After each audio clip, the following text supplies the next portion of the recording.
একসময় সংবাদপত্রের সাংবাদিক, পরে প্রাপ্তবয়স্কদের বিনোদন জগতের পরিচিত মুখ, আর এখন দেশের আইন প্রণেতা।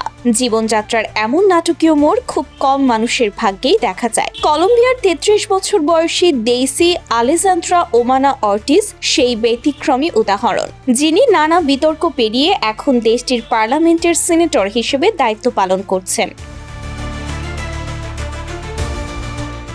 রাজধানী বোগোটায় বামপন্থী রাজনৈতিক জোট হিস্টোরিক প্যাক্ট ফর কলম্বিয়া এর হয়ে শপথ নেওয়ার পর থেকেই আন্তর্জাতিক গণমাধ্যমে আলোচনার কেন্দ্রবিন্দুতে উঠে এসেছেন ডেইসি। সাংবাদিকতার পেশা ছেড়ে ২০১৭ সালে তিনি প্রাপ্তবয়স্কদের বিনোদন শিল্পে যোগ দেন। সেখানে আমারান্তা হাঙ্ক নামে পরিচিত পান এবং দ্রুত জনপ্রিয় হয়ে ওঠেন। তবে মাত্র ২ বছরের মধ্যেই সেই জগৎ ছেড়ে রাজনীতিতে সক্রিয় হন। এরপর দীর্ঘ সময় মাঠে কাজ করে চলতি বছর নর্তে দে সান্তাদার অঞ্চল থেকে সিনেটর নির্বাচিত হন।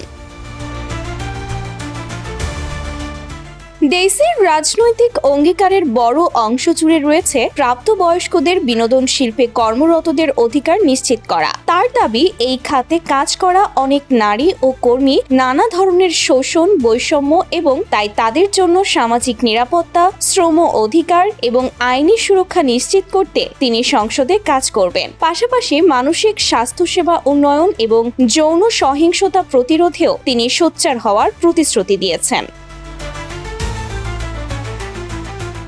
তবে নির্বাচনের আগে ডেইসিকে ঘিরে কম বিতর্ক হয়নি। সমালোচকদের একাংশ প্রশ্ন তুলেছিলেন, প্রাপ্তবয়স্কদের বিনোদন শিল্পে কাজ করা কেউ কি জনপ্রতিনিধি হওয়ার যোগ্য? এর জবাবে ডেইসি বলেন, অতীতের পেশার কারণে কাউকে আজীবন বিচার করা উচিত নয়, বরং তার অভিজ্ঞতা সমাজের প্রান্তিক মানুষের বাস্তবতা বুঝতে সাহায্য করেছে। তিনি আরো বলেন, সমাজ প্রাপ্তবয়স্কদের কন্টেন্ট গ্রহণ করতে দ্বিধা করে না, কিন্তু সেই শিল্পে কাজ করা মানুষদের নেতৃত্বের জায়গায় দেখতে চায় না। সেই মানসিকতাই বদলাতে চান তিনি। ডেইসির এই যাত্রা এখন শুধু কলম্বিয়াতেই নয়, বিশ্বজুড়েই আলোচনার বিষয় হয়ে উঠেছে। Sumaiya Snigdha, daily our Bangladesh.